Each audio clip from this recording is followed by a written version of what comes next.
what do you do when your horse constantly shakes and has sensitive ears, but there is no sign of mites?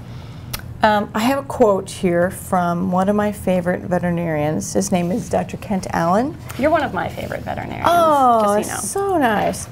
He is, he's an FEI veterinarian, a foreign veterinary delegate. He's been our team vet. He's the chairman of the U.S. Equestrian Drugs and Medications Committee. I mean, he's the bomb. And what he says is, absent a diagnosis, medicine is poison, surgery is trauma, and alternative therapy is witchcraft.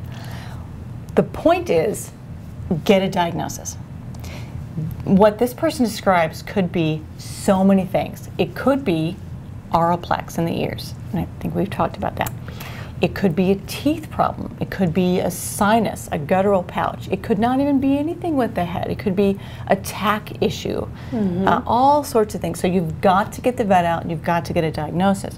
Now, one thing it could be, and I don't know we've talked about this, so I'm using this opportunity to do so, is head shaking, because I think there is shaking mentioned in there. That's a whole syndrome in and of itself, and it has to do with the trigeminal nerve that comes out in the head, and it's fascinating unless your horse has it, and then it's maddening to them and to you.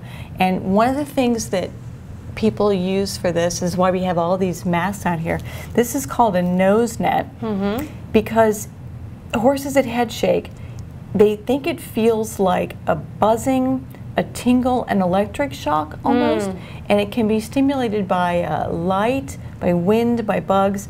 But if you just put something over their nose, so this would attach to the cavus in or noseband, and then this part covers the nose.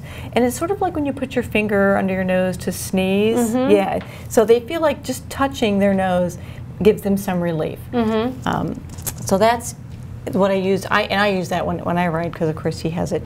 This I think is new. Of course. Of course. This is new from Zorbine, but this is detachable.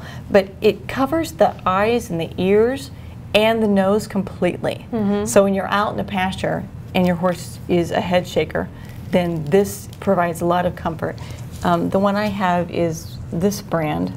The Crusader. Yeah. Cody wears that one too. Yeah, His this name's is the right nose there. ring. Oh, nice, because you can get it embroidered. You can. And then no one can borrow yours. That's right. So I love this. This is excellent. Lots of good coverage. Yeah, so. Got lots of options. We do. We have lots of options. I'm just going to sit this one up so it looks pretty again. Looks like a horse. But the diagnosis is the main thing.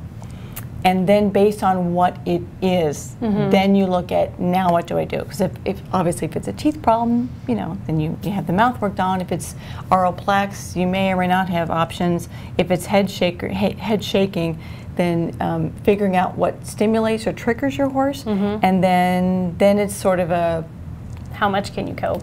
Well, you have Help to them test that. You have to test to try different things to see what works. So, because in some cases there was a research study 2 years ago at AAP that said magnesium was super helpful.